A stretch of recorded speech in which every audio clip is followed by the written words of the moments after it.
Hey guys, I decided to become a YouTuber and record some tutorials. Thank you guys so much for the 2,000 followers. That's the reason why I'm posting this today, because we just reached the mark. I'm gonna start celebrating when we get 200, 2,222. There we go. And yeah, let's just dive right into it. I'm gonna talk about shaving. Shading, because I keep posting these reels that go like before and after calculating the shadows, and people are like, what do you mean calculating? Do I have to do math to do art now? And no, I'm just gonna show you how I do it. It's kind of just geometry. Let's Yeah. Okay, so here you see a cube. The sun is right directly above it. Well, it doesn't look like it's directly above it, but because it always travels in straight lines, and this one just happens to face directly down, it is above it. So this is a cube, so only like the top side is gonna be lit. And you'll be like, oh, it's so complicated when other sides are lit if I change the angle of the sun. But here's the thing: if I replace this with a circle, a sphere. You see this very clear break between light and shadow? That is your Terminator. So the way I move around, I just see this line, man. See this line.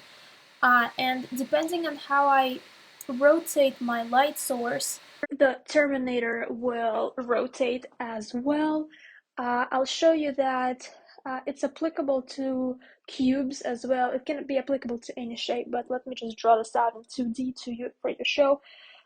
Obviously, sometimes the light is not parallel if you have a really tiny light source, but for simplicity reasons, I'm just gonna go with like something that's very far away, like the sun. So the lines will be parallel. I'm using a grid to guide my lines. And you'll see that the most important thing about figuring out this lighting system is to create these tangent points. As long as I have those, I can shade anything, whether it's a face, a cube, whatever. Because you see the light will come in all kinds of places. Uh, here the light is kind of behind, here the light is directly above. The light can be coming from the face of the object and cover more of the area. But as long as I figure out these 2 points, I can connect them with this line called the Terminator. Here it's green, but it's really just a transition from light to shadow. I'll shade this in so you see that after that point, it's just dark.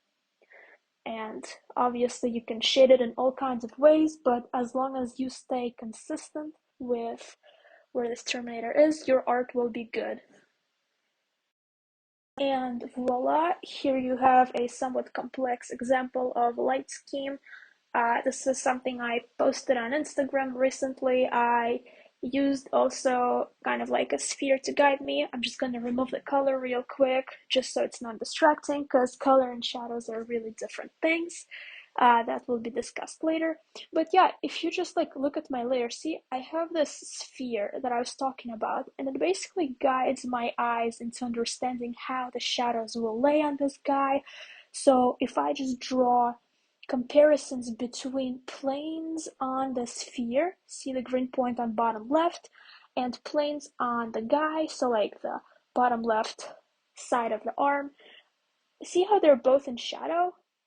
Can add a second point kind of that's in the point that's facing us, and a little higher up these things are in light. And I'm just comparing planes. I'm comparing points on the sphere to points on my object. I basically have to touch whatever I'm drawing mentally to figure out the volume of it. And this is how, and then you just compare it to what you have on the sphere, and you see how these points correspond to the guy. This is supposed to guide your eyes and keep your art consistent. That's very important. Consistency is key for things that have more than one light source where things can get very complex. Here I used schemes, three shadow schemes for these illustrations of characters from Euphoria.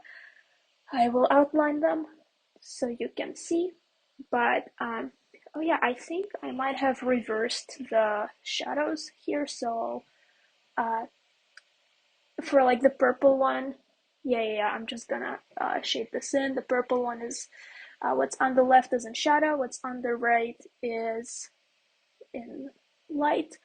And it's really important to use these references for very complex schemes so you don't end up blending colors you're not supposed to blend, and just keep it crisp, keep it crisp. And yeah, again, I'm gonna compare, the left side. The left cheek has no blue light on it because, on the sphere after the Terminator ends, there's no more blue light. And I apply this to everything. You can apply this to anime. I mean, you see how all these shadows are very harsh, 2D, no gradient. Look, I'm just outlining the Terminator on Nezuko's creepy face.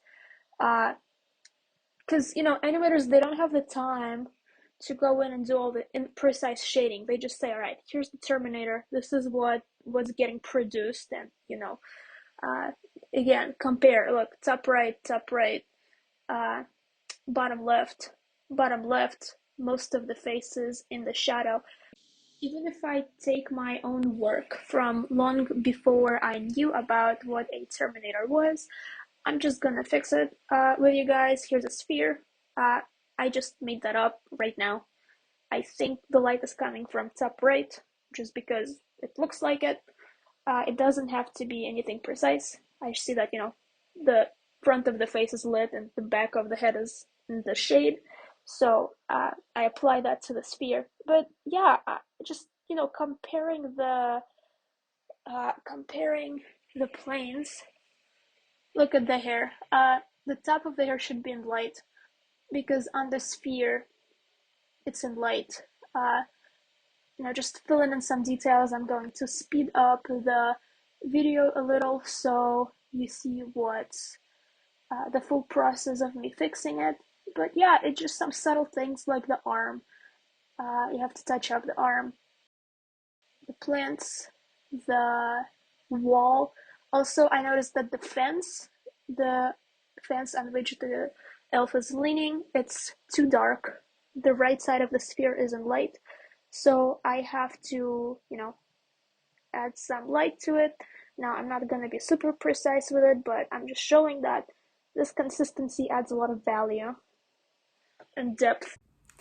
Alright, that's it for me today. I love the lighting at night because there's a lamp in front of my face and it leaves a very crisp little Terminator on my own very face. So that's great if you want to draw me. So yeah, but also, hey, this is my first time editing a YouTube video, so don't judge too hard. There will be 2 more to go. I'm not sure about the topics, but I can predict there's 2 more to go. So, yay, goodbye, see you later.